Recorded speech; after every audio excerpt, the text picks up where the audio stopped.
All right, I'm going to go ahead and call the meeting to order. It is 12:33, and what we'll do is we'll do the regular business afterward, but how do you pronounce your last name, Jeff? Kischuk. Kischuk. Okay, so if it would be, and Jeff is the actuarial who did the GASB 45 study for us in order to help us understand that. So would it be possible for you first to just give us more of a layman's concept of what the actuarial does? Sure. Essentially, the idea behind this is that any kind of retiree benefits are a form of deferred compensation. And in accrual basis accounting, what's supposed to happen is that benefits are accrued for deferred compensation while people are working. That is, that the benefits are a recognition of service to the district, and therefore they should be accrued while they're being earned as opposed to when they're paid. So the whole idea here then is to pretty much account for retiree health benefits the same way pensions have been accounted for many, many years, which is that you accrue the expenses while people are working, you accumulate a liability, and then the benefits are paid by drawing down that liability. Okay? Now, under the GASB accounting standards, 43 and 45, that tell you how to do this, they don't have the authority, nor do they mandate that you have to have assets to offset, or any special account of assets to offset the liability. Whereas in the pension world, typically there are often laws that require that pension benefits be funded and certain funding standards for that. But in retiree health benefits, it's not the case. So the idea is that you have to book the expense, but you don't necessarily have to fund it. If you do fund those obligations through a trust, there are separate, there are accounting parts of the accounting standard that address how you calculate the assets and liabilities based on that funding. So this valuation is intended to help comply with those accounting standards. These would apply to your accrual basis accounting standards, but only would apply to your modified accrual basis accounting to the extent that you fund the benefits. For accrual basis accounting statements are of course going to be used by accreditation review bodies when they do their accreditation reviews. For example, if you want to do a bond issue, typically the bond rating agencies will look at your accrual basis financial statements incorporating these items. So these, and these are required, you're required to have statements done on this basis. So this report is intended to assist you in complying with that. Now, coming up with the numbers here, what we do first is we determine what's called the normal cost. And the normal cost is how much you would need to set aside for benefits. How much you need to accrue each year while people are working so that when they retire, you have enough money that with interest would be sufficient to pay all their benefits. And that's called the normal cost. So we calculate the normal cost, and then we calculate another piece of information, which is the actuarial accrued liability, that says, had you been accruing the cost at based on these standards all along, how much would we expect that you would have booked as a liability at this point? And that's called the actuarial accrued liability. So from an accounting standpoint, based on the current accounting standards, your accrual basis expense is going to be composed of a couple of different pieces. One is, in fact, here we have three pieces. The first one is the normal cost, which is your ongoing earned value of the benefit. The second one is the other two are amortization components. The first one is what we call the initial UAAO amortization. And this is basically amortization. When you first adopted this standard, we established a series of accruals to accrue the value of that liability, and that series of accruals is set. And so once we set it, we leave that alone. It's kind of like if you bought a house and you took out the first mortgage and you left it in place, you'd have a series of payments on that mortgage. And at any given point in time on that mortgage, there will be a payoff amount. That is the amount of the principal that still has not been paid. And that's in my, in the study that we have, I show that amount. That's called the unfunded initial UAAL component, and we'll get to that in a minute. Then the second amortization component handled any of the liability that's over and above that initial liability that's still remaining.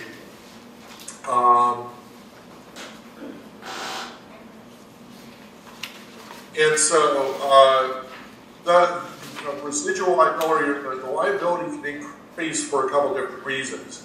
One is simply by the passage of time. As the liability increases, as the cost of healthcare increases, the liability increases. As people approach retirement, you're discounting the value of their benefit less, and their benefit value increases. Each year they earn another year's worth of benefit, so the actual accrued liability increases for that reason. The actual accrued liability also changes due to actuarial gains and losses. The fact that people aren't going to die exactly when we assume they're going to, they're not going to retire exactly when we assume they're going to, etc. So there are what are called actuarial gains and losses that are going to occur and accumulate over time. And finally, if you have an unfunded program, my valuation, I'm not allowed under the accounting standards to reflect the fact that you've already accrued part of this liability on your books. And so part of this, what I call residual actuarial liability, is the amount that you accrued, but you haven't funded. So you basically have three components of the accrual basis. The normal cost, which is just the ongoing value of the benefit earned for 1 year of employment by your current active employees, plus the payment on the first mortgage, or the payment on the accrual for the initial unfunded liability, and then this, home equity line of credit, that sort of item, which is what's arisen since you implemented the standard, and amortizing the value of that.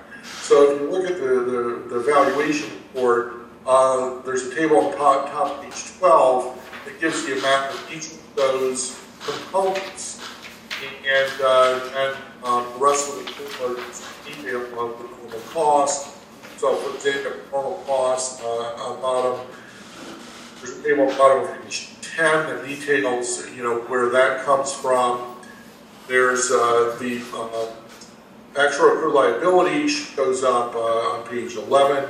There's a table that shows there what the total amount of the liability is, what the payoff amount is, or the remaining unamortized balance of that initial liability, what's left, and then the amortization required to accrue that residual liability. Okay, so Jeff, Yeah. in general terms, how much money should we have set aside in order to fund the ongoing liability? Now, of course, we've set aside the money and we have not put it into a trust. Well, the amount that you would have would probably be measured more by your audit report than by this report. The audit report is in it, something called the net OPEB obligation, and I should have a copy of that here.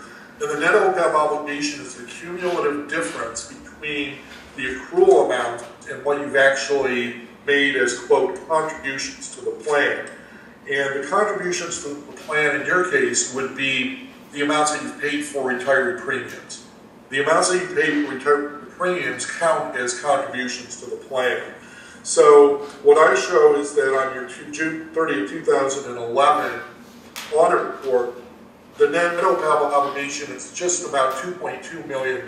So you can see that pretty much equals that residual AAL, which means that the residual is pretty much entirely comprised of your accrued but unfunded liability, your accrued but unfunded expenses.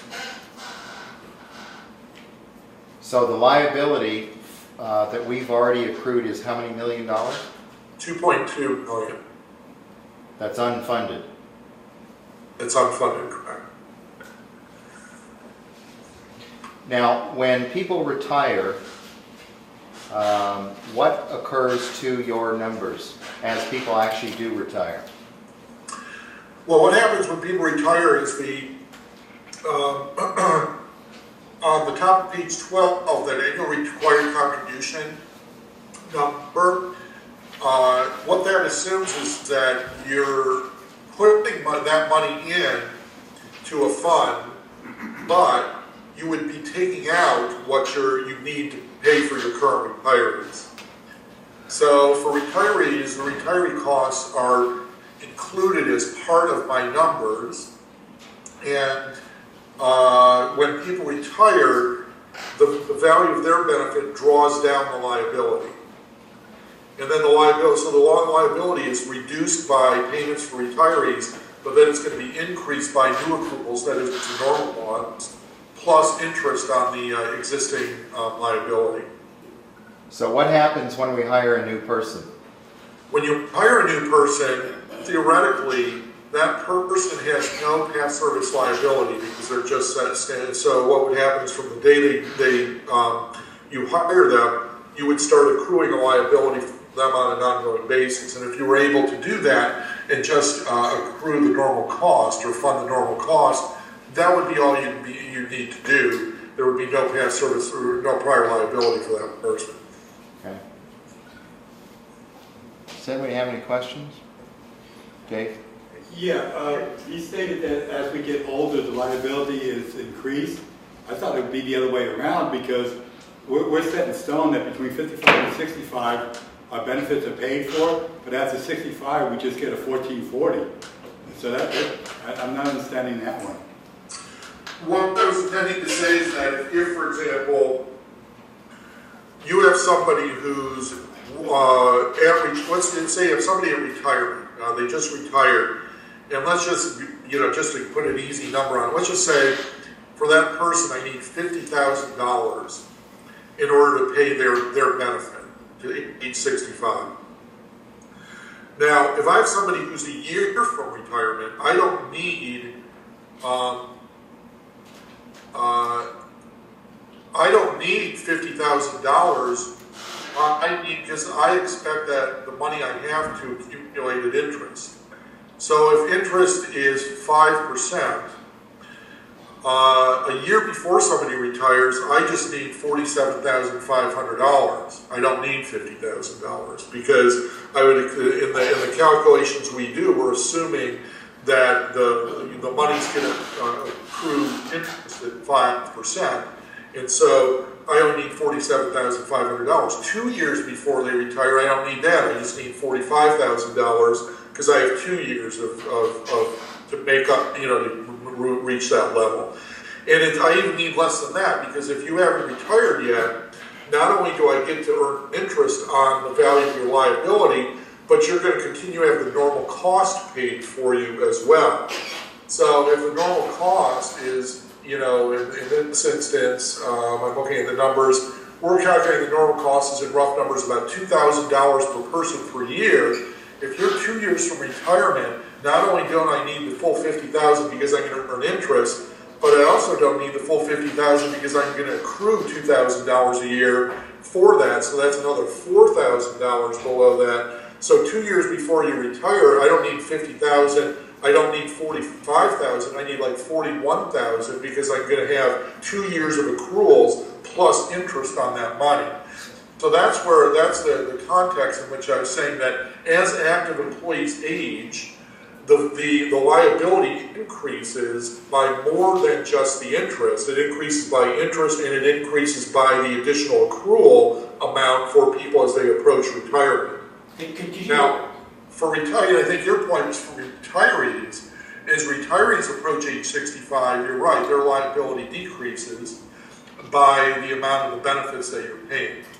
So what happens to your liability over time depends on the relationship between, it basically depends on your demographics partially. That is how much it's increasing by interest and normal how much is being reduced by the payout of retirement benefits. But all the other things being equal, as time goes on, you're going to expect your liability to increase because the cost of health care continues to increase from year to year. So, you know, there will be a little bit of fluctuation. It's not going to increase in a level way, but generally speaking, even for a plan that ends at 65, you can expect that your liability is going to grow at a fairly healthy clip unless or until you terminate the program, and even then it would, you know, for future hires, and even then the liability would continue to grow for maybe 10 or 12 years before it finally started to come down. Danny?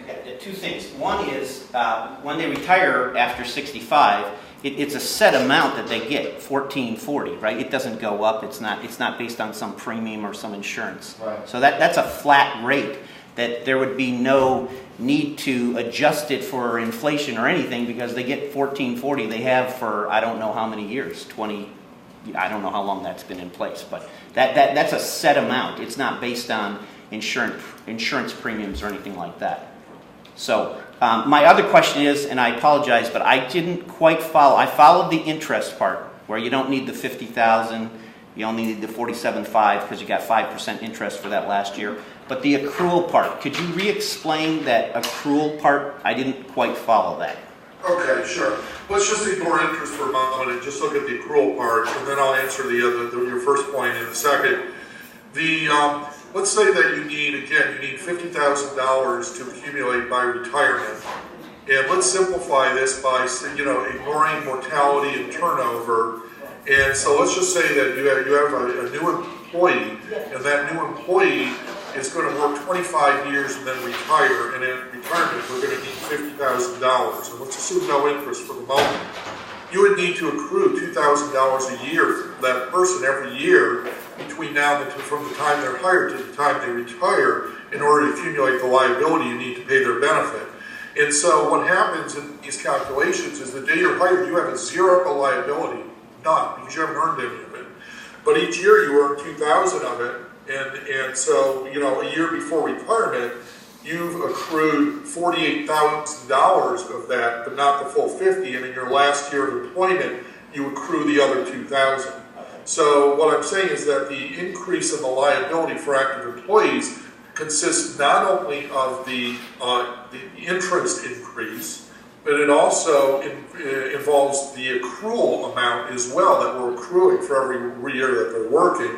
And for individuals, therefore, the individual liability is going to increase at a fairly rapid clip. Now, the comment you made about the $1,440, in this valuation, we are not valuing that post-65 benefit. The reason that we are not valuing that is because the district, as we understand it, is not requiring retirees who receive that benefit to provide proof that it's being used to pay for health benefits. So as long as that benefit is not being paid explicitly to reimburse people for health benefits, it's not covered under GASB 4345. It's covered under GASB 25 and 27 as a pension benefit, and the requirement would be to have a separate study that covers those liabilities and costs. Okay. And I have one other question. When you talked about the $2.2 million that's unfunded, okay, could you just explain that? I mean, are you saying that we're not budgeting enough money for this, or? Well, I would have no idea what the budget is like. You know, where the budget is. You know, what's being included in the budget. Somebody else would have to address that. Generally, you know, just first of all, let me clarify one thing, which is that, you know, earlier we talked about the actuarial accrued liability on page 11, I believe. The actuarial liability shows up as about $15.7 million, and I said that your actuarial accrued liability is about your unfunded liability right now is 2.2 million, which is a lot less than the 15.7. The reason is because for accounting purposes, this accounting standard only went into effect a few years ago, and they allowed you to start with a zero accounting liability and build that liability up to the needed level over the year. So the 2.2 is reflective of the fact that for Pasadena, this accounting standard was only implemented, I think, maybe 3 or 4 years ago, and so that 2.2 million is only about 3 or 4 years of the the ramp up of that liability, of which you still have about 25 or 26 years to go to reach the full liability. Okay. Now, in terms of that 0.2 million, what does that mean about budgeting? It doesn't necessarily mean anything about budgeting per se, because the only way that money counts to offset, any assets count to offset that liability, is if you have them in an irrevocable trust that is explicitly and solely for the purpose of paying for retiree health benefits.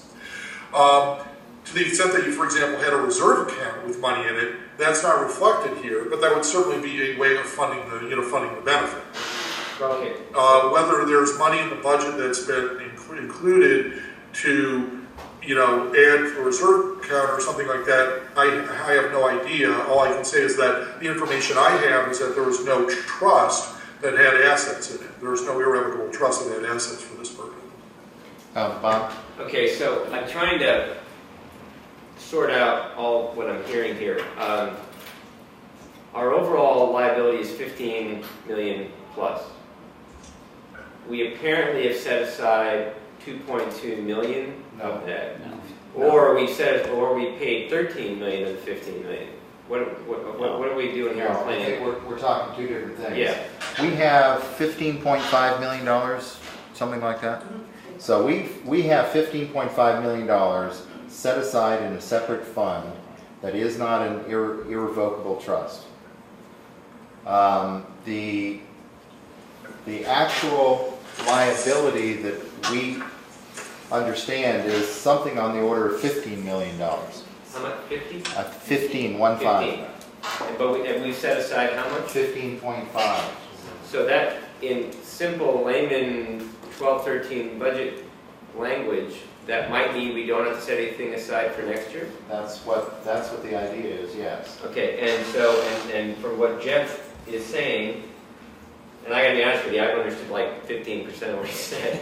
What Jeff is saying is that we're in a comfortable position relative to our GASB set aside, to the post-retirement stuff, and then that we might be able to slide next year and be fine. Right, we slid this past year, and the deal here for us is that we would slide again this year and not making an additional contribution. Right, and still have a healthy contribution to this fund. Well, not only healthy, but by law, right now, we only have to have 2.2 million set aside. That's not really by law, no. Okay, well, by... That's simply from an accounting standpoint where the amounts have been included.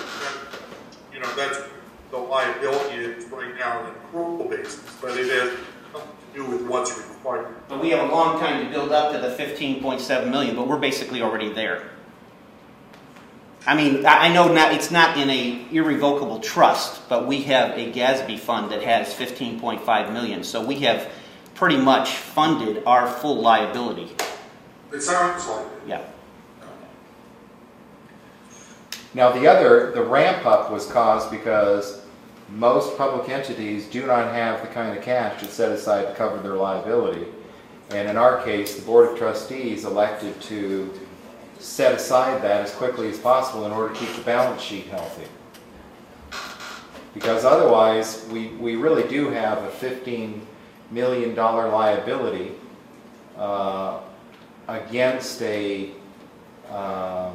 well, in our case, a $15.5 million asset, which is how we've managed to neutralize our balance sheet without going into an irrevocable trust.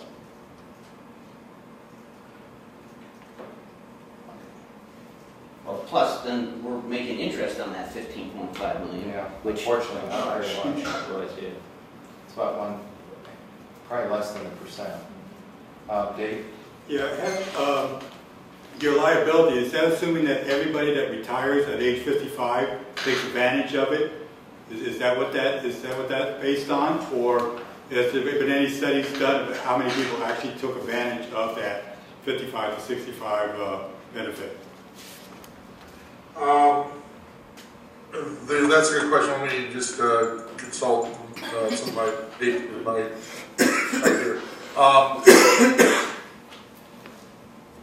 I mean, basically, first of all, I just want to clarify, we're not assuming that everybody retires at 55 or at the earliest date. Basically, we use retirement tables that we get from CalPERS and CalSTRS that inform us about,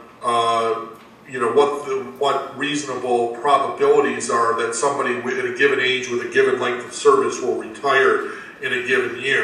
And so the computer models we use take each individual participant and apply those percentages to determine, what percentage of each person, retires each year. In this case, based on your benefits, we have assumed that all the eligible retirees will take the benefit. At what age? Whenever they retire. Okay. Yeah, I mean, basically, in our world, this may not make sense to anybody but actuaries. We don't assume, that a person retires at age 60. We assume that maybe 3% of them, maybe of a classified employee, maybe we assume 2% of that person retires at age 50, 2% of them retires at age 51, and by the same token, we don't assume that people die at a certain age. We assume that they die slowly, year by year. Some people suggested that that's actually a very realistic assumption, but because of that, it's a little bit difficult for the layperson to envision how that works out.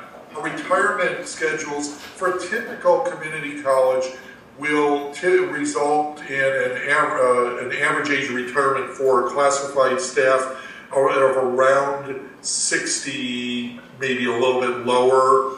For faculty, it's going to be more like closer to 61, primarily because the retirement rates for faculty, that we get for faculty are gender specific, and a typical community college district has more of a 50-50 split between males and females, and the males, the male faculty, what CalSTRS tells us, retire, on average later than the women do.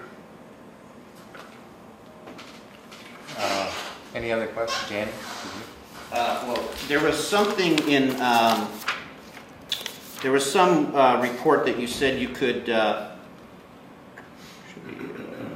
is it? We have it. Okay, yeah. On page 3, there was a, it's dark in here, so I'm having a hard time reading, but there's some report, you said you could provide it in a let's see where. Spreadsheet format. I don't know. Yeah, there's a cash flow adequacy. I think that may be what you're referring to. A cash flow adequacy test that we do that shows kind of how the liability builds based on the calculations we've made, comparing it with what our projection of the cash needs are to pay retiree benefits. And sometimes that can be instructive in terms of getting a better idea of the dynamics of the model that we have. That spreadsheet is an output; it's not an input. So it's at the very end, it summarizes the output of the valuation model. But we can definitely make that available and send it to the college and make it available if desired. Yeah, that would be great, because I'd like to see that. Thanks. Okay, any other questions? No? Anything else, Jeff? Not that I can think of it, unless you have any other questions about funding or anything like that. So if we have $15.5 million in this GASB fund, I realize it's not an irrevocable trust, but if we have that amount in there, we are pretty much covered for almost all of our liability. Right, and what happens then is that if I have been able to reflect that in the study, then what would happen is the amortization pieces would go away. And so on page 12 at the table at the top, your sole funding responsibility would be that normal cost, which is $1.3 million. Now, right now, I'm not sure what's budgeted for retiree benefits, but we were showing that for kind of calendar year 2012-ish, we were looking at maybe $900,000, $950,000 or so. I don't know what your best estimate now is of what that is, but if you were to fund that, let's say that you had retiree premiums of $1 million, and we're saying the normal cost of $1.3 million. In order to keep up, you'd actually need to put in the difference between those two numbers to keep fully funded. Then in addition to keep fully funded, that reserve money would have to earn interest at our assumed 5%, which we know right now is not going to happen if it's sitting in the county treasury. So year by year, if you keep the $15.5 million while you're fully funded now, each year you would start to fall behind to the extent of maybe $300,000 difference between the normal cost, the pay-go for current retirees, and the difference between 5% on your $15 million and whatever you're actually earning on it. And so, in the next couple of years, you would start to fall a little bit behind on that. So, and this report then doesn't reflect current benefits being paid to faculty, staff. No, it does. Yes, it does. Okay, so this amount, because in our budget, we have, as best I understood it, we have money set aside in each individual division for benefits. Correct. So this GASB fund is on top of all that. Right. So whatever we need to be funding for benefits, we've got it fully funded over here, and then we're budgeting it into our budget as well. So we've got... No, but you're not budgeting, your actuarial doesn't assume that current employees' health benefits are being paid out of this GASB 4345 fund. No, not current employees, absolutely not. Right. It's not current employees. It's the current cost of retirees. Right. Correct. It's only for current retirees, not current employees. Yeah, I'm sorry, I misunderstood that. No, sorry. I have a question. Okay. Could I just go back to where the obligation increases as the employee ages from year to year? Because, number one, the health benefits that they get only start if they stay here for 20 years, and they stop as soon as they hit age 65. So as the person ages, the number of years you're obligated is going to get shorter. Wouldn't that offset the expected increases in health benefits as time goes on? Well, for an individual employee, again, remember that we're starting with a zero liability. So when you come in the door, or we're saying you have no liability because you haven't earned any of your benefit. All right. And after when we do the calculations, then we're saying, in this case, you need to accrue $2,000 a year, say, in order to accumulate enough that when you retire, there's enough to pay your benefit. Well, certainly, if we just take, regardless of the age, from the time you join, the time you come to the college and you're hired, and you have a zero liability, to the day you're retired, and let's say you need $50,000, the liability has to grow from zero to $50,000 over that period of time, from the time you're hired until the time you retire. Okay. Then once you retire, the liability starts dropping as it gets paid off and goes to zero at age 65. So it's not a bell curve, but it's a gradual curve that goes up as you work, and then it peaks at the time you retire, and then it falls off rapidly as you get to, after you retire until you get to age 65. Each individual has a curve like that. The exact shape of the curve depends on the age that you're hired and a number of other factors. But your liability for the district as a whole is the sum of all those curves. And at any given point in time, some people are going to be at the beginning of the curve, some people are going to be in the middle, some people are going to be at the peak, and some people, the retirees, are going to be on the downside. Yeah. What I'm saying is that if you add all those together, and then let's say that you had a group of 1,000 people who every year had exactly the same demographic characteristics, your liability is going to grow if for no other reason than healthcare costs continue to go up. And for individuals, that curve will increase while you're working, and then will decrease when you retire. Does that make sense? Yeah, kind of, yeah. So, but, well, okay, so for a brand new employee, somebody that was just hired last year, this 15.7 liability basically says there's no liability because they're brand new. Right, if Okay. they've been there for a year, they're maybe like $2,000. So, and then if somebody is 58 years old, we're only responsible for 7 years instead of 10 years if they retired at 58 of their Right. full benefits. So it takes Right. that into account. So that it would be reducing then the liability at that point once they reach 55. Not necessarily, because the probability of retirement, waiting up to age 58 is really tiny. It's pretty tiny. And so, because we're assuming average retirement age of around 60 or 61, it's not going to peak until that part, even though we're assuming some probability of the person, it might retire at 50 or 55 or 57 or whatever whatever you're allowed to do. All that does at that point, the probabilities are so small that it only slows down the increase, but it doesn't start to cause a decrease yet. It doesn't cause a decrease until basically you reach the point where you're more than likely to have retired. The probability that you retired is more than 50%.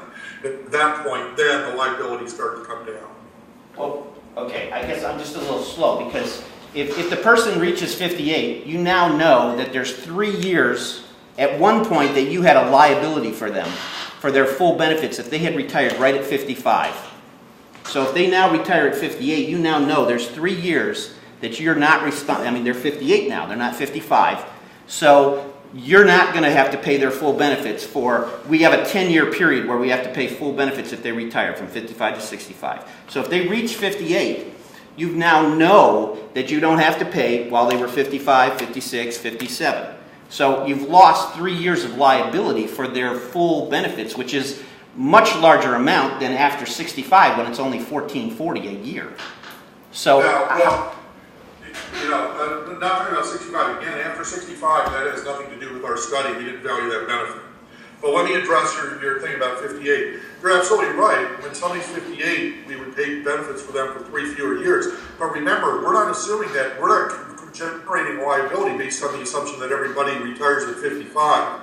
We're generating liability based on the assumption that maybe 2% of the people retire at 55. So the liability isn't, let's say the cost of health, that 1 year health care is $10,000. We're not reserving $10,000 at age 55.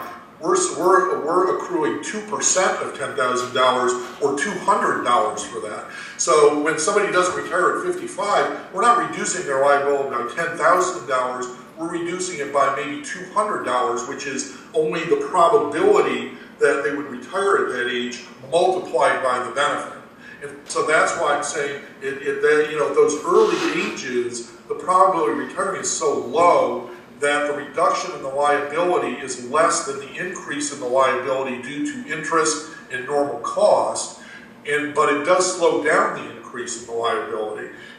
So the liability won't actually peak until somewhere around age 60 or 61, when the probability of retiring makes when the probability of retiring is high enough that the reduction in the liability due to them not retiring exceeds the interest in the normal cost. And so, I understand what you're saying, but you've got to remember it's a probability-based thing. We're not reserving that entire 100% of the liability at age 55. okay, and the analysis, though, does take into consideration the actual ages of our faculty, correct? Correct. I didn't understand everything you said. Each and every individual with their gender, their date of birth, their date of hire, and of course their employee classification, so that we know exactly what the benefit entitlement is, and we know we can take the age and length of service and enter the tables to determine the probability based on those 2 items that they would retire. So, for a given person, if you're age 55, you're going to be more likely to retire if you have 25 years of service than if you have 10 years of service under the tables. And by the same token, somebody who's age 60 with 20 years of service is more likely to retire than somebody who's age 55 with 20 years of service. And the tables are provided to us by CalPERS and CalSTRS, so they're based on actual retirement incidents overall, but not solely for Pasadena. Pasadena is not a big enough group that even if we had several years of information, it wouldn't be possible to generate retirement tables based on your experience by itself. Dave? Yeah, now you say like a new person coming in has zero liability, and that person stays here for like say 10 years, and they put $2,000 a year in for him, and then he quits. What happens to that money? Good question. Under the actuary model, anything that was accumulated for that person, the $20,000 plus the interest on it, then becomes available to provide benefits for those who stay to retirement. And that being the case, it means that the amount that we need per person is lower, because we know that some people will leave and will forfeitures. You know, you will have forfeiture of the accumulated accruals for that person that helps reduce the cost for everybody else. For that means that if you were to look at our normal costs and project it forward with interest, you'd find that it wouldn't be enough for an individual to pay their benefit. The reason is because we assume that some people will die, but more people will terminate employment prior to retirement, and those accruals will be available to help pay for the benefits for those who retire. Again, this is exactly the same as what's done in pension funding, with the difference being that in pension benefits, if you leave with 10 years, you're going to have a vested benefit, and so part of the accrual for you is going to be needed to pay that vested benefit. Here, there is no vested benefit if you leave at 10 years and you're age 45. The entire amount of your accrual was now available to help pay the cost for everybody who remains. Anybody else? All right. Well, thank you, Jeff. We appreciate your time. No problem. Anytime, if anybody has any other questions, and then who should I send the cash flow to? You can send it to me, or do you have Cindy's? Who's Marie's the email? main Okay. contact. Okay, can you send it to Marie Descalzo? Sure, no problem. Okay. All right. I'll do it. Thank you. You're very All welcome. right. Bye. Thanks, Jeff. Bye.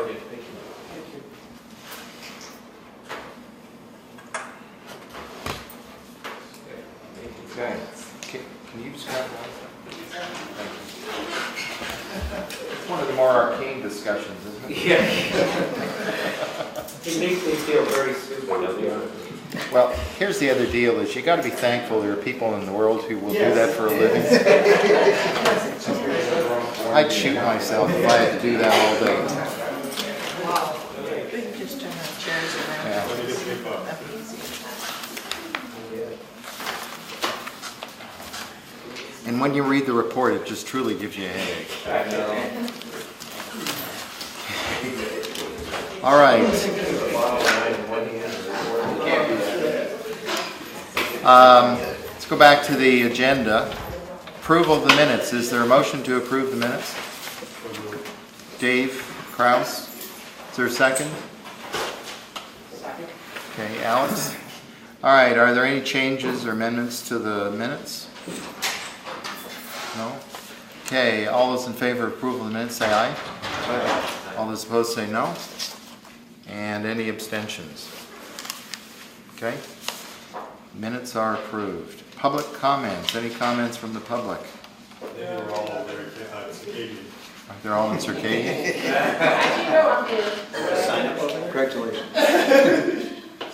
You don't have anything to add? No. Okay. No public comment. Budget update. Okay, let me distribute this. This is the. Well, can I have one?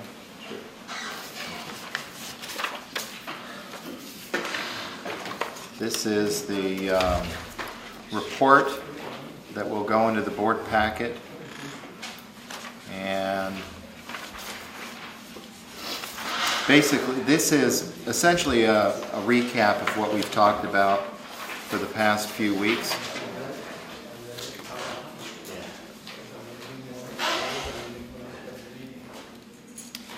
and I can give you a minute to go through that. The one thing that you have not seen is on the top of page 2. And I'm working on this, and I unfortunately didn't have quite enough time to wrap up the next chart, which I will have for next week. But basically what this does is I went through and tried to norm this up for inflation. So I went through an inflation calculator, or I guess more a deflation calculator, in order to put it into standard dollars, because from one year to the next the value of the dollar changes. So I normed that out to take inflation out as a variable. So what you'll see is that we are very significantly under 2002-3 in the current year when you norm it for inflation. You also see that the peak years of 2006, 7, 8, 9, if you were to take those out, you'd see a far flatter curve. But what I'll do for next week is I will split it down by major object codes so that these numbers will be fully normed. And then what I'm going to do is to do a calculation per section. So the number of sections offered per year has obviously changed. And then I will divide it into the unrestricted general fund budget in order to come up with a cost per section. Now, if you were to imagine $100 million and 5,000 sections, that would mean $20,000 per section. Okay, so that's what the calculation is going to show. Obviously, it won't be 5,000 sections, it won't be $100 million, but that's the calculation that will occur from the year 2002-3 through the current. So, like I said, I split it up by major objects, but I didn't quite have enough time to wrap that up and to put it into a presentable form before I came over here. But I will be able to do that. Okay, so we talked about the November election, the cash flow. Cash flow, and Marie was working on that again last night and this morning. And because of the delay in the apportionment payment, aside from the deferral, now my understanding is they can only do that for 30 days. And then they have to, I think it was $2.3 million they held? Yeah, for May. For May. It's additional to the 22 million supposedly. Right, so on top of the apportionment deferral, then they delayed $2.3 million. And they did that based on the idea of the redevelopment agency proceeds. They didn't want to pay us ahead of those proceeds conceivably coming to us. The chances of those proceeds coming to us, I think, are slim, but in any event. Okay, so if there are any questions on this report, I tried to make, basically to summarize our activity here. What I will do is distribute this to the campus, probably, and maybe in an email, but certainly on the website as well, so that everybody can get the latest information. Dan? Rick, just a suggestion. On this chart on page 2, you might label what the green line is. I think what it is the current, the funding for next year, but It's, yeah, I just put it across the current level. Okay. All right. Any other questions or comments?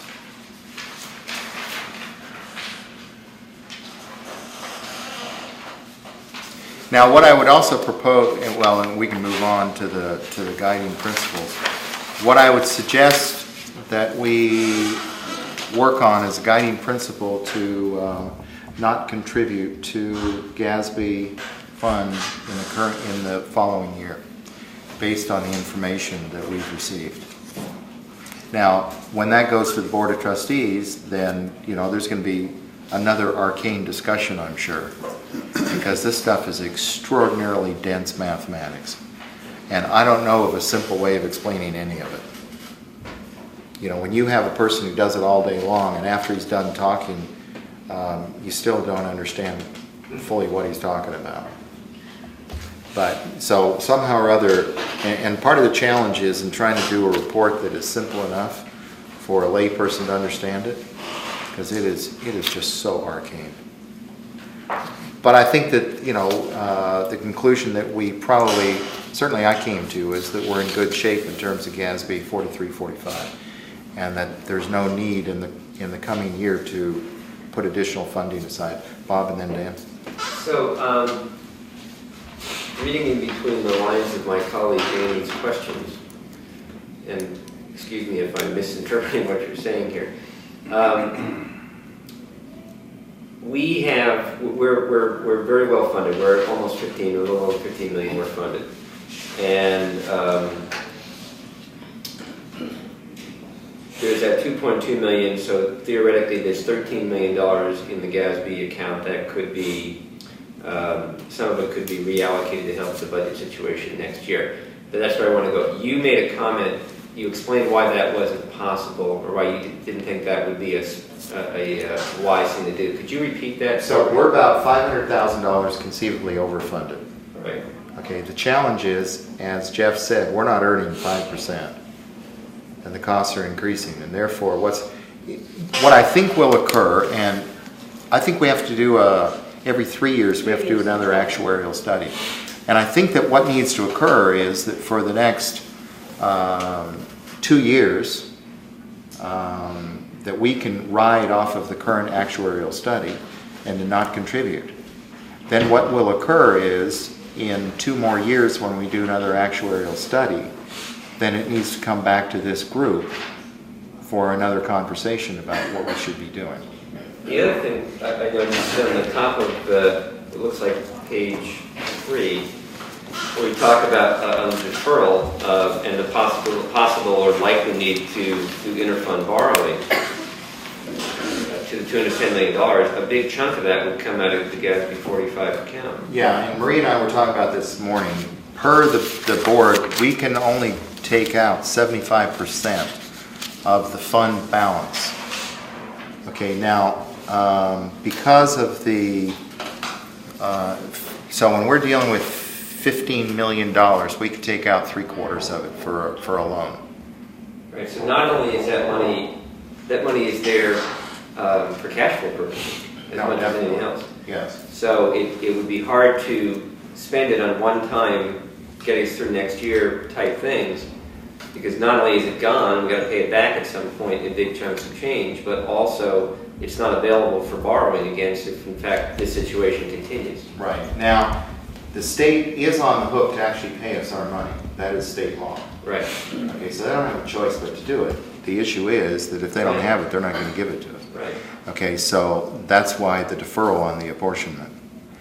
So, and Marie this week again did another more detailed study for cash flow. And your current projection is 7.9 million By the end of, that will be short. right, in July. In early July, we will be something like $7 to $8 million short. So we would, what we're proposing is, and we've gotten the paperwork to the county, but all we have to do is pull the trigger to move $10 million out of GASB, which is Fund 64, into Fund 1. And then July the 18th, we would notify the board that we did it. And then hopefully we'll have some of that cash coming back in order to refund Fund 64. So the really good news is we don't have to contribute next year or perhaps the year after, and the money is there to pay payroll because it wasn't. Most districts are doing a TRAN, tax and revenue anticipation note, but the problem is then it's going to cost you several $100,000 to do it.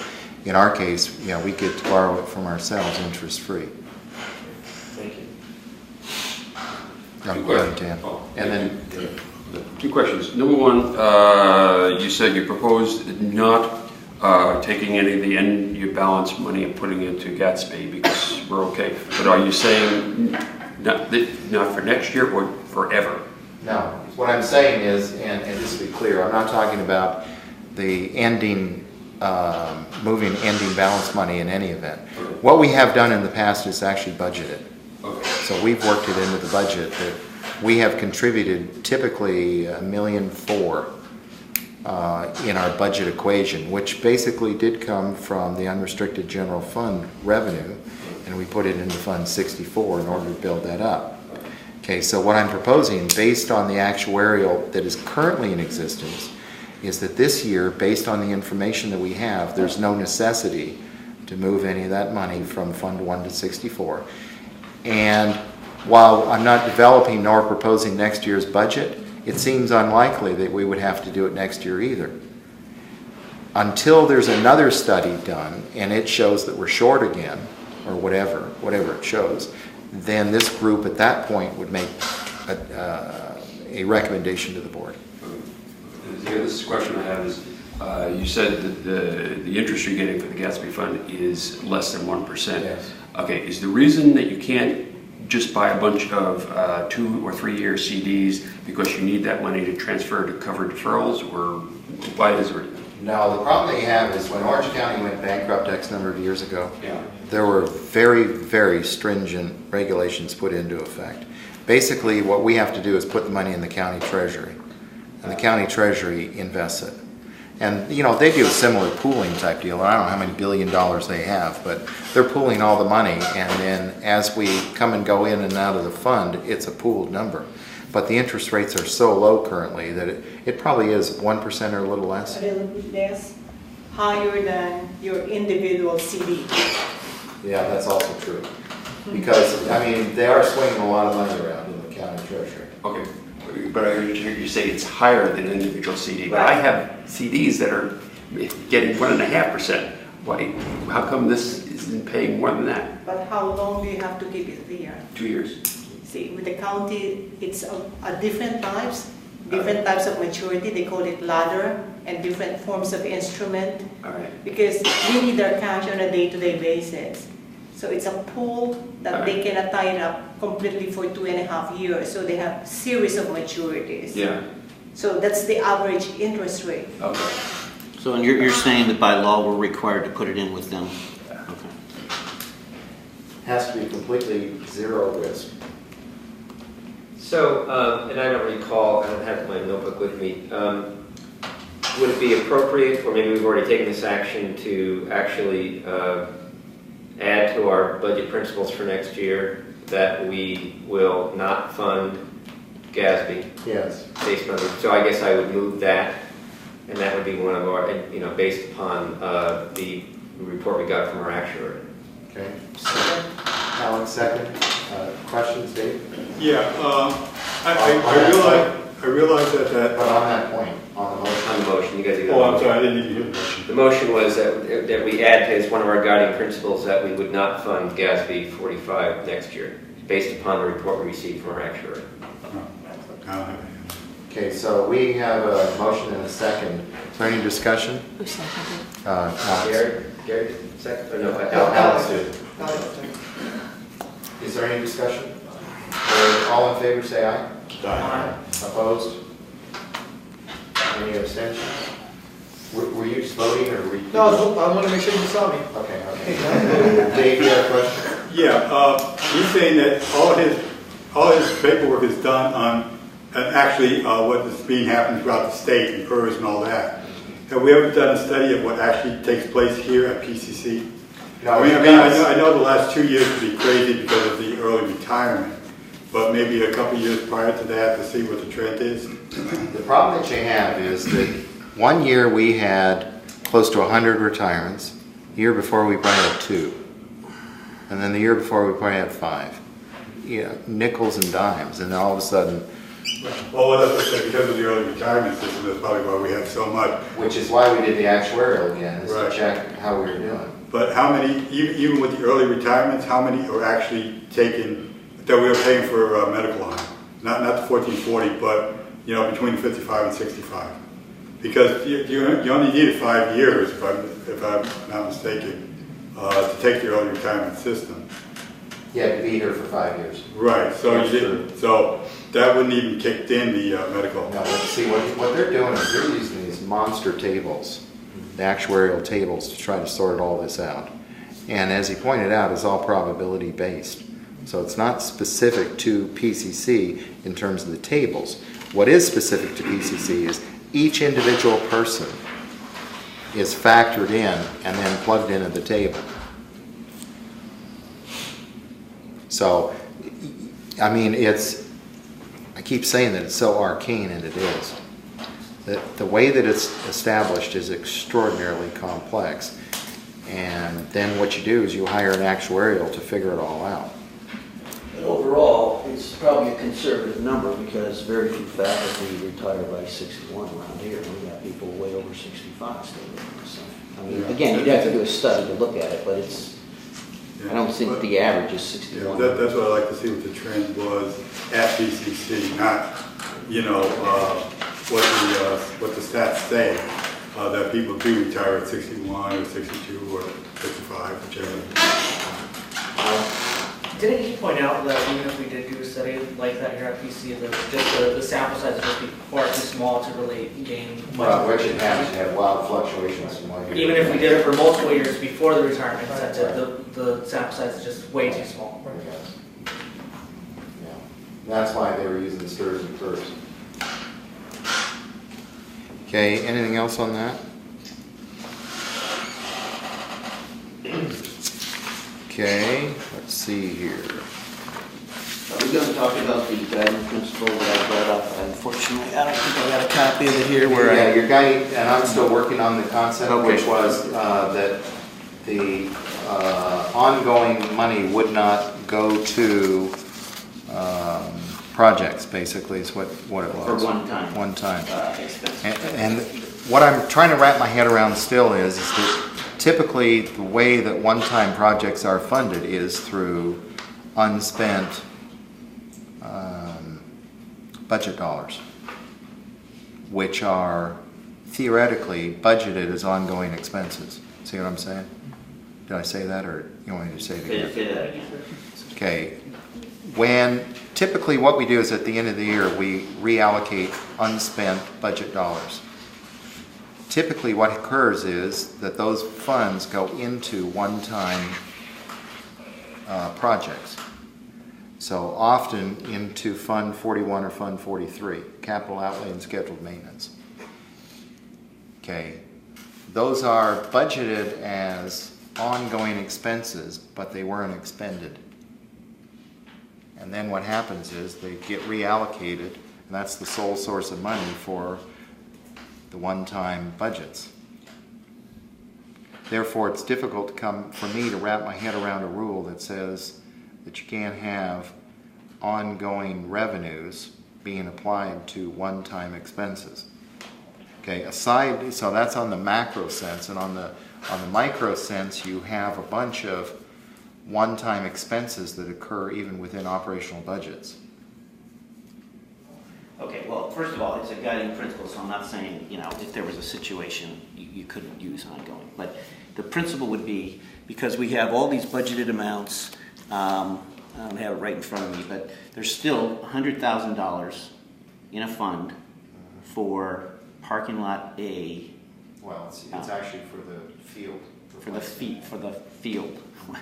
There's not going to be a field built there. I mean, I don't know why we have $100,000 sitting in there for a field that's probably never going to be built. But if it is, at some point when things get better, we can decide we want to fund that. But to have $100,000, so that's just one small example. But there's all these little pockets of money that has been taken from ongoing money and been put into one-time money, and it sits in these accounts. And so my thinking is, when a one-time expense comes up, you got that $100,000 there for a field. We know the field isn't going to be built for at least 5 years because we just put portables up there. Until the U building is built, they won't be removed. So you could take that money, it's one-time money, and use it for the one-time expense, rather than taking from ongoing funds and letting the one-time money sit in there. And that's just a small example of the one-time money. The trouble is that the one-time, even in the case of the field replacement, and it has a 10-year life cycle on the athletic field. Okay, so what happens is that when you take the current athletic field, we should be setting aside $50,000 a year. That fund says a field on parking lot A. It doesn't talk. That's not for. I didn't bring my budget book. So you're telling me that money is for replacing our athletic field? Because that's not the way it seems to be titled, but. No, the issue, what I'm trying to point out is that those funds are always under budgeted. So when we're talking about the AIS, the new computer system, the new computer system is likely to cost us pushing $14 million. Okay, the grand total of what we have set aside is 7. Okay, now that puts us into an unusual position of approving a project without sufficient funding or to identify other funds. So what always happens is you end up reprioritizing. In this case, you know, we're going to work on options of borrowing money. We'll try to operationalize some of the money. I mean, the fact is that it's a massive project that is right around the corner, and we don't have money for it. Well, we don't have money for it because the way things are budgeted, for this year alone, I'm trying to find it right now, but there was $2 million for campus remodeling, and I'm not saying we don't need to do some of these things, but some of these things are things that didn't need to be done this year necessarily. The multi-purpose field, there's 100. There's still 4.4 million in the property acquisition. There's 100,000. Sorry, there was 3.2 million for asbestos removal, which again we didn't spend. Now, I understand though, Danny, just to be clear, capital outlay funds are not year-to-year funds. There's no expectation that those would be paid and expended in a year. Those are funds that continue over from one year to the next. That's how you actually save up money in order to do a project. However, where you are absolutely correct is that if the board decided to reprioritize and, for instance, say that let's draw down our property acquisition in order to fund the AIS, that is absolutely true. They can do that. Right. Well, they're not going to do that unless we make that recommendation. No. I mean, why? They don't do anything unless they get a recommendation. I mean, there are very few things that originate from the board. I mean, there are 10 priorities. Are you telling me that those 10 priorities this year came directly from the board? They came from input from our administration, which I understand. That's the way it works. The administration goes to the board because they're not here on a day-to-day basis. So they're not going to make a recommendation unless somebody who's here on a day-to-day basis suggests that we make these moves. So to think that they would suddenly make that move with out of the blue, they probably don't even know there's $4.4 million in the property acquisition fund right now. So again, I'm not trying to say it's being kept a secret from them. I'm just saying if I was a board member and I come here once a month, I'm not looking at these numbers all the time. So I worked here for 17 years and didn't realize it until within the last year. So longer than a year, because I've been doing the budget reports for a while, and each project in the capital outlay fund has been specifically highlighted as the board approves the budget. So guaranteed the board does understand where those funds are. And the board can reprioritize funds. The point is, it's not like we are awash in cash in the capital outlay fund. Yeah, no, I'm not trying to suggest that. But for instance, when you say, well, you know, the AIS, if we approve that, it's not really funded. If there was an emergency tomorrow, that is I mean, as we've all said, the AIS system is critical. It has to be redone. We could find $14 million from these funds. We don't need to buy property tomorrow. We could move that whole 4.4 million, plus you've already got the 7, you're at 11.5. And he said, when you said 14 million, Dwayne said that he couldn't even spend more than, I wrote the numbers down at the time, but he couldn't even spend, I think it was 6 million the first year, and then 3 million and 3 million. So over a 3-year period you would need that. So you'd have opportunity to fund more money into those. So that was as fast as he could spend it. I think it's a little faster than that. Maybe a little faster. But your point is absolutely true. The issue, however, is that it is difficult to sign a contract with a commitment without some guarantee that the funds are available. So normally we will not sign off on a project without identifying the money in order to complete it. However, I absolutely agree with your point that the capital outlay fund, which should never, by the way, go to zero, and for instance, the asbestos abatement, if there's an earthquake tonight, by day after tomorrow, we will have committed $2.3 million in order to reopen the college again. Because that amount of money can go just into the R building alone. And I'm not suggesting we zero out all these accounts by any means. Okay, So. point taken. Let's see, is there anything else on any of I mean, like, what are we gonna do with, there was 3 million for technology upgrades, and I'm not. Most of that is gone, and soon, and the rest of it soon will be. You know, the idea of creating smart classrooms, technology fund needs to play into that in terms of redoing faculty computers. That's another source of those that project. So what you're going to find is the technology, the $3 million that was originally established. I have a sense that there's probably less than $1 million left in that, and that's probably been spoken for 3 times over. Well, again, some of these things, I mean, it would be nice to have a laptop. I'd love to have a laptop, but I can live without a laptop for a couple more years. You know, so Quite the laptop for dinner. I can help it. Oh. No laptop for Danny. Well, if you're going to spend the money, I'm going to take it, but if we could use it for some of these other priorities, anyway. No, I thought you were gonna get an iPad. No iPad, Danny. No, what else want to give up? Danny makes a good point, though. I look at Smart 18 and Smart 18 or Smart 16? Smart 18, yeah. And, you know, I agree with parts of it, and I agree we need to move along with technology, but the scope of the project seems to be an overreach given the budget situation. I would hate to see, you know, people read in the Star News that we're turning away students, but every faculty member is getting a new laptop. No, that's not Smart 18, though. That's a different. Smart 18 is the classroom technology upgrades. Okay, all right. Some aspects of that need to be cut back. I'm sorry, you know, budget is really tight. We need to scale back here. I think we have to, because, as I just pointed out, technology upgrade money has, in some cases, been committed 3 times over. When we're offering so many less sections, they're going to need less classrooms. So, you know, as far as making all these smart classrooms, which again, I'm not saying stop it all and spend all the money on this, but I just think it seems to be a little bit out of balance, and we're so worried about the AIS, which I think we should be.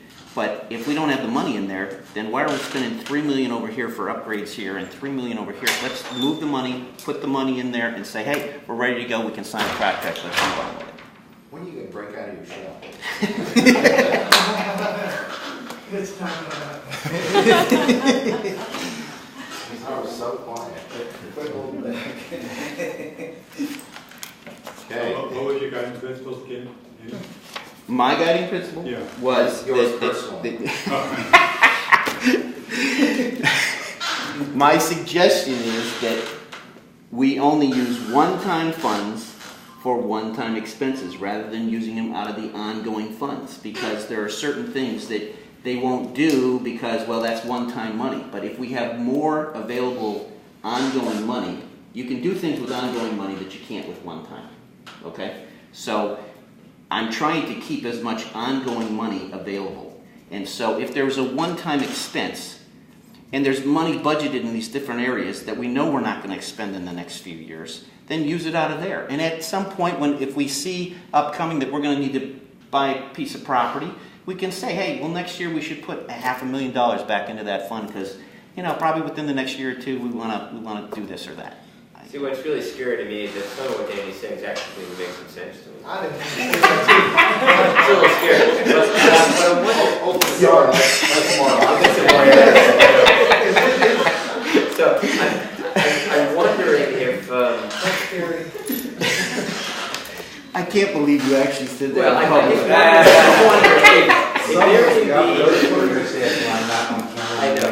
if there can be a, without going to a lot of extra work, a list of what the one-time funds are and what may be able to be borrowed for a period of time to put into some of the operating for next year. I mean, for example, if in fact there is $100,000 sitting on lot 5A, and that's sitting there for that, we either make the decision that no, we're going to put that into the athletic field replacement, because I looked at that field, by the way, the last couple Saturdays ago, and it actually is looking pretty tuckered out. Your football players are really doing a lot to that field. So maybe that decision is to move that there, but I guess it's worth looking at Because we're getting close to where the rubber's gonna meet the road here, making some decisions, and I guess we might as well start looking at some of these things. Question always is do you kick the can down the road or do you solve the problem that you have today? That's always the question. I know. And the fact is that with one-time money, when it's gone, it's gone. If you just look, and by the way, if you look at this chart, and I just want to, as I refine these numbers, because Marie provided me with a more refined set of numbers than I had even yesterday. And I'm trying to think, but I believe that the high water mark in 2007-8 was, in real dollars, 2012 dollars, $136 million is the update. Okay, 136 million versus 105 is a $31 million hit per year. That means that next year, assuming we stay flat, it's another $31 million off of that.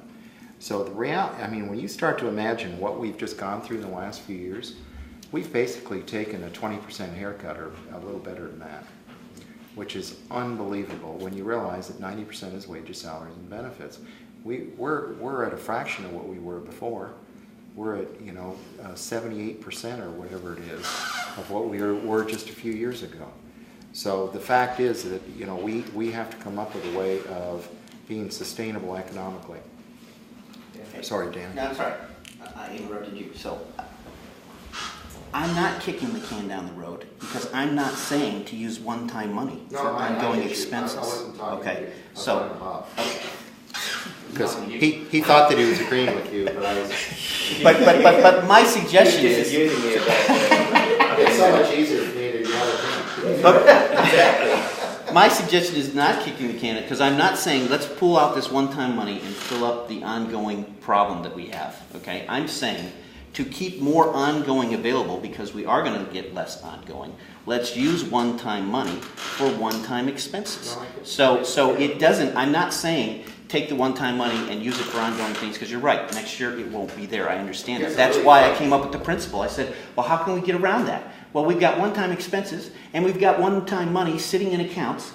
And again, I'm not saying to go and zero them all out, but there's lots of little pockets in there. We could come up with a fair amount of money. I don't want to say how much. Really frightening bit is I understand what you're saying. Yeah. And I understand it too. So let me ask this question. So one-time money for one-time expenses, which I kind of thought we were doing anyway. If we look at this pie chart here, which I know we won't have anything left over this year, but let's just assume that we did. We're saying that 50% of that would go into technology, schedule maintenance, and non-measure P projects. The non-measure P projects are those one-time, fix up, Harbison Hall, whatever it is, projects. So in essence, we're budgeting that this is how we replenish our 1 year, our one-time money fund pot, if you will. Right. So, but that's where it comes from. Right, but that's what I'm saying. You could go into a lot of these places and you could pull out a fair amount of money without zeroing them out and leaving enough that, we could cover a situation if it came up, asbestos, whatever it was. But, and every year, because we now voted, I didn't vote for it, but it got voted, that 50% of that extra is going to replenish those. And so you could refill them up with that money. So it would work because there would be opportunities. And again, you could change your priorities. 1 year you could say, hey, we want to put all that money into because we want to buy this property over here. We're going to put most of it into the property fund. So I'm just saying, there's lots of money sitting in lots of pockets that could be used. And if you take ongoing money for that, then it says that you're basically saying, well, we can't do other things it's necessary to have ongoing, because that's going to be an ongoing expense. And that's all I'm saying. So I just have to come up with language to do that. And I'm still wrestling with that, Dave. Yeah, are we still thinking about going out for a bond? Yes. Because like the athletic field and some of the asbestos removal can actually be part of the bond, is that not correct? Yes. So you know what you want V building gone and W building and... No, I think that what you're going to find is the facilities master plan evolves. The R building has to be gutted, and all the asbestos needs to be taken out once and for all. Because that, aside from the U building, and by the way, the U building is probably a $2 million expenditure just to remove asbestos. So before we even contemplate knocking the building over, we have to take out all the asbestos first. And we don't have the money to do that either. So the U building is likely just to stand as a nice albatross for a while with a fence around it. That unsafe building that I just walked into this morning again to go to the union office? That's the one. The interesting part is the only office that's going to be left in the U building.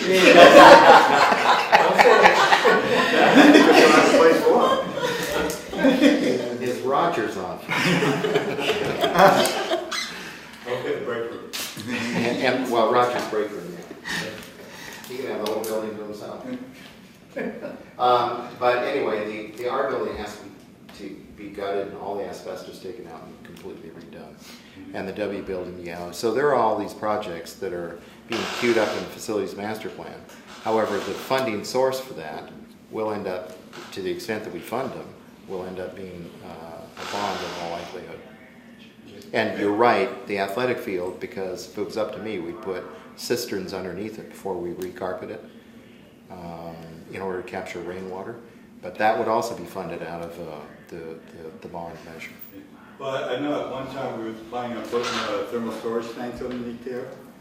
Would that be a possibility also? It's conceivable. That's also, there are any number of different things that we can do. I mean, if we're going to tear it up, I mean, let's do, you know, if the bond issue passes. Right.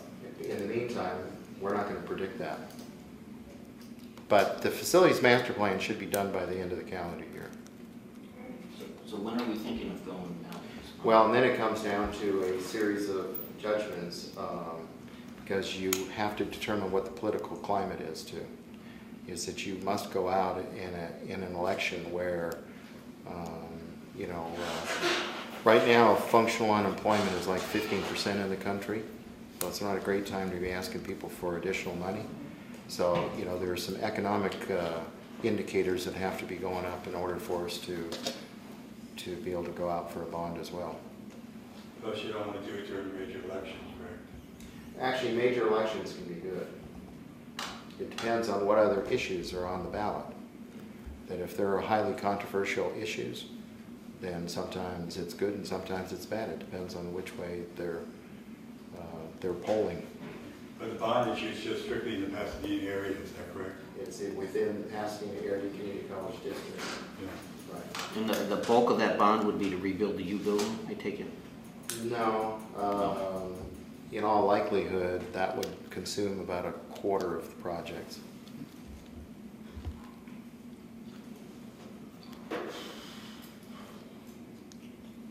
So what size of bond are you talking about? 300.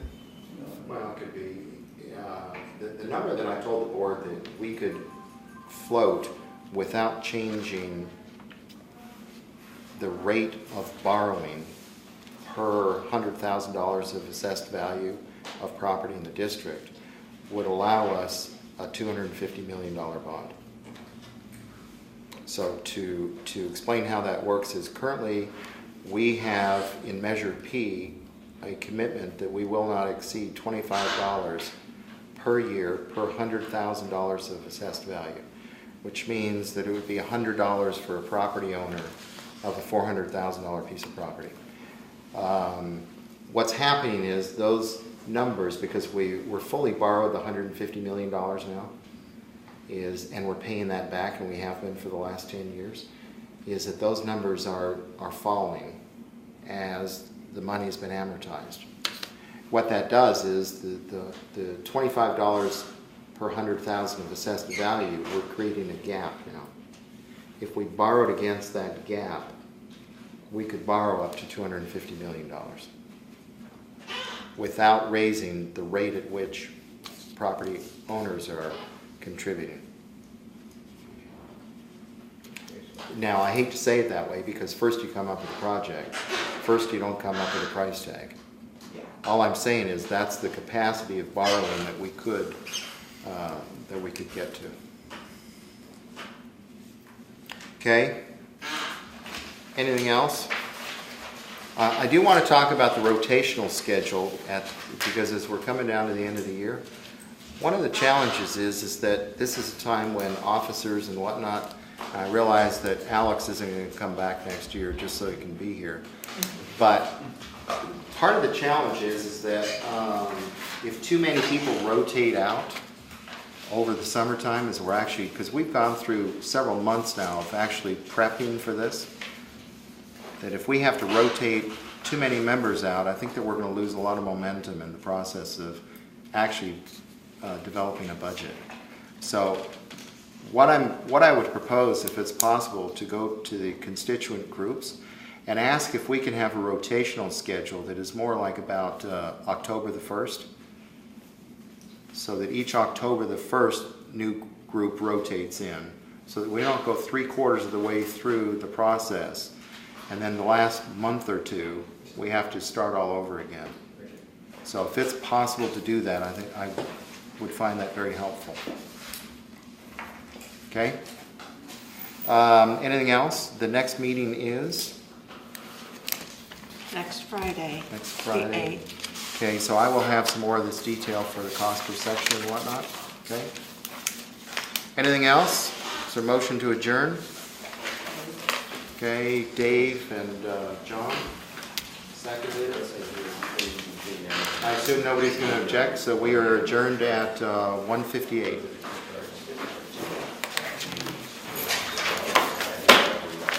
Thank you, Rick.